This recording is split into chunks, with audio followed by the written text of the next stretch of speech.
let's say you have a genetic tendency toward developing diabetes, heart disease, joint inflammation. That's a huge thing. That we used to think that if you had genes, that if your parents had died young of heart disease, that your genetic expression, you were kind of doomed to follow in their footsteps. We now know that that's absolutely not true. There was a landmark study done. It was called the Danish twin study. And what they found was that identical twins that have exactly the same genes many times had vastly different health profiles. One of them might die of cancer and the other one doesn't. One of them had heart disease, the other one didn't, yet they have the identical genes. And what they found in that study was that over 90% of our genetic expression is due to our lifestyle, how we eat, how we move, how much stress we have, and especially our cellular environment. And so these changes from these skirms help you to literally modify your genes. So it helps you to overcome genetic tendencies you might have. So that's huge. One of the things I tell people is that there's no reason why somebody should ever feel despondent or not hopeful about improving their health, because we now know that your body is much more changeable and you have more control over your health than we used to think. Okay, so I think that's important. And these changes are dramatic. There aren't, at least that I'm aware of, there aren't any other products on the market that allow these kinds of changes. Now, I have to be honest with you, I could give you a diet that would cause you to lose weight faster, but it would not be healthy for you. One of the big problems with most people that go on a weight loss program is they actually lose muscle, and then they set themselves up for actually gaining more weight later. This is a healthy, targeted way to improve your health at the same time as you really, I actually don't even like to use the term weight loss, really as you're changing your body composition, as you're losing body fat, and you're gaining lean muscle and improving your health. Okay, let's skip ahead here. So the Mediterranean diet, I know you might not all be familiar with that. It is, I think it's important to point out, the product guy. Thank you. It's important to point out that this is not a shake-only product-driven diet. In other words, you're not just, as great as this product is, the Ultra Meal Plus 360 or even the bars, you're not eating that all day long. You're using it for most people for two either snacks in between meals or to replace a meal. The way I like people to use it is to use it for the meals they're most likely to skip. So I think it's perfect for snacks like between breakfast and lunch and dinner, or if you are somebody that skips breakfast, which is unfortunately common because breakfast is the most important meal of the day, then this would be a great fast thing to have in the morning for a breakfast. Okay, but it's food-based. You're eating real food. And in fact, the most common complaint I get from patients that utilize this program is that they have to eat too much food. But the difference is you're going to be eating healthy, whole, natural foods. So as Nahala said, lots of fruits and vegetables. As a matter of fact, it breaks it down in here, like she said, very simply, in that they tell you have to have certain servings of different categories of food. So like, for example, a category 1, and you don't all have this in your information, so the category 1 vegetables are like green, leafy, basically non-starchy vegetables. And it's not optional. You have to eat 3 to 4 servings of those a day. Okay. Now the other side is that you're going to be eating less of the grains, less of the breads, less of the rices. Even if they're whole grains, you still are going to be eating less of those. You're only going to be eating, for most people, 1 serving of those a day. One of the great things about this is that you're going to also get more nutrition because the vegetables, the fruits, the lean proteins, and even the healthy fats that are in here. That's another misconception. Most people think if they eat too much fat, that they'll get fat. And that's only partially true. If you eat the wrong kinds of fats, and even if you eat healthy fats, if you eat way too much, but you need to purposefully, most Americans purposefully don't have, or unfortunately don't have enough of those beneficial fats in their diet. Just to piggyback on what he just said, when they found that my blood sugar levels were high, and here I am, I weigh 120 pounds, why would I have high, why would I be that diabetic prone? And it's not because it even runs in my family, but because of my attempts to cut out fat. I was eating all these like pretzels, and I wasn't eating, instead of grabbing a healthier snack, I would try to cut out fat. So I was eating anything that was, low fat, but most things that are low fat are high in sugar. Right. And even sabotages it further in the skirms she was talking about that facilitate this messaging across the cell membrane. The cell membrane is made up of fats, so you are kind of the sum total of the health of all of your cells. And the health of the cell is largely dependent upon the quality of good, healthy fats that you take in dietarily.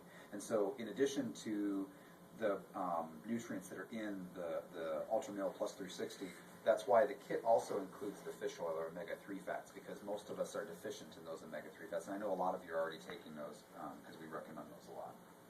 So anyway, so it is food-based, and it's a pretty easy plan to follow.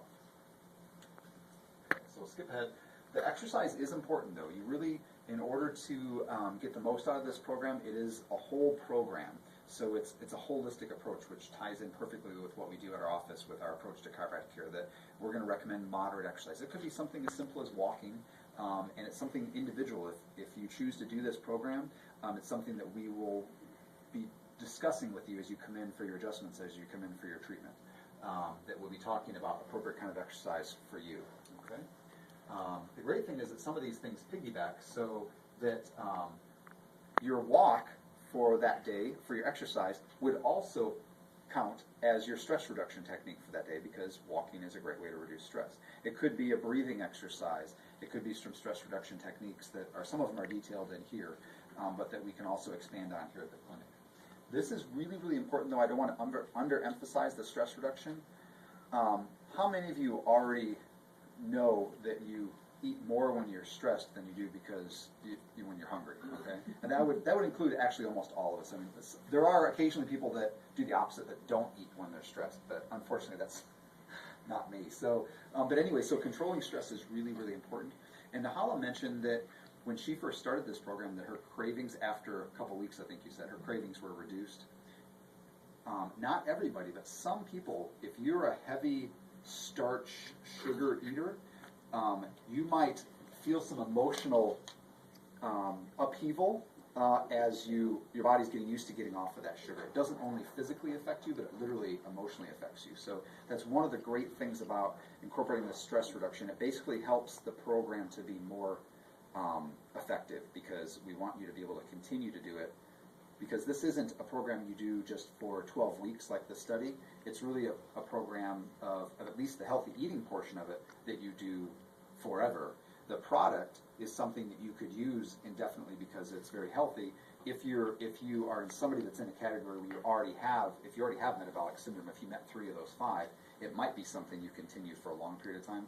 It might be something that you can drop that product or reduce how you use the product as you meet your goals. All right, some of the success tips I want to go through as you're doing the product are also in the program guide, but obviously not skipping meals. Again, a common misconception, just like the eating fat makes you fat, is that people think if they eat less, they'll lose weight. And that's not completely true. As a matter of fact, skipping meals tends to put your body into starvation mode, where it actually slows your metabolism.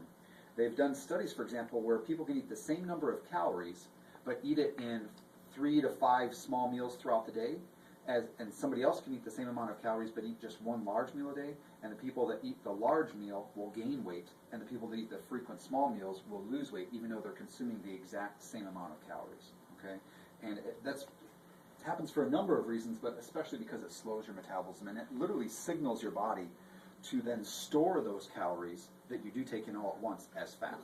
Okay, the skirms, by the way, will help to prevent that, but we still want you to eat frequent small meals throughout the day. Always eating breakfast. I think linguistics or words are interesting. The word breakfast comes from break fast.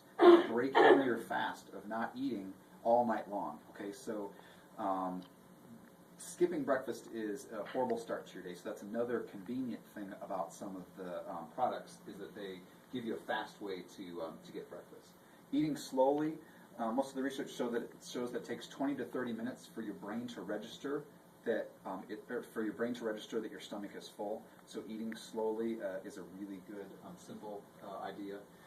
Snacking at home before you go out, and this really refers to if you're going out to a party, you're going out someplace where you know there's not going to be a lot of healthy options, it's a really good idea to have a healthy snack with you. One of the reasons I like the bars, myself personally, is that they're ultra convenient. You can keep a couple of the bars in your purse, you can keep one in your car. I actually personally keep a box of the bars here at the clinic so that when I'm in adjusting patients, I can quickly get a snack mid-morning or mid-afternoon. Portion controls, when not only when eating out, but actually when you're eating at home also. When I say that you're eating frequent small meals throughout the day, 2 of those will, if you follow the program, would be the medical foods. But the other meals aren't ginormous meals. They still need to be portion controlled. But like I said, most people complain that it's too much food. An example that I use to illustrate what I mean by too much food is that when you switch to the right kind of foods, the quantity grows. So if you eat 1 cup of cooked pasta, even if it's whole wheat pasta, 1 cup of cooked pasta has the same amount of calories as 12 cups of broccoli. Okay?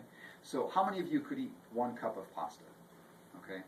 I could eat 3 or 4 times that much, if I was hungry. How many of you think you could eat 12 cups of broccoli?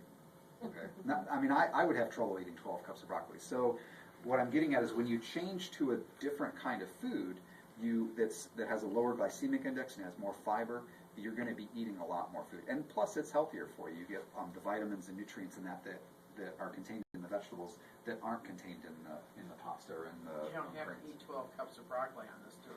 No, you don't have to. You don't have to. As a matter of fact, here I can tell you exactly. Oh no, it doesn't. 1 serving of broccoli would be a half a cup to a cup, depending on how it's chopped up or whatever. So 1 cup of broccoli would be 1 serving, but you need to eat 3 or 4 servings in the whole day. Okay, not just broccoli, but that would be one of your choices. All right, shopping the perimeter. Some of you might have heard this, and some of you have maybe come to. I do a grocery store tour usually every year. It's actually not on the schedule yet this year, but we actually do. In the past, I've done a nutrition workshop where I actually walk through the grocery store and I actually fill up the cart and we talk about what foods are good and what foods aren't and where to shop. And we spend most of our time around the perimeter of the store. And what I tell people is that reading labels is good when you go to the store, but ideally, if it has a label, then it's probably not a natural food. In other words, if it's in the freezer section, in the produce department, in the dairy case, in where the meats are, around the perimeter of the store, that is most of the time a good choice. If it's in the middle of the store, for most stores, there's some exceptions where they have freezers in the middle of the store, but for the most part, if it just sits on a shelf and it doesn't have to be refrigerated, it's been processed in some way. There's a few exceptions, but for the most part, that's the case. So you also want to try to go organic or by wild and free range. And these are kind of 2 separate issues. Organic foods are important not only because you'll have a reduced exposure to pesticides, herbicides, in meats, to hormones and steroids that are added to the meats, but also because the plants, and you're going to be eating a lot of fruits and vegetables with this, can only have as much nutrients as they can take up for the ground. And if they're grown organically, the farmers need to add the right kind of nutrients back to the ground so that the plants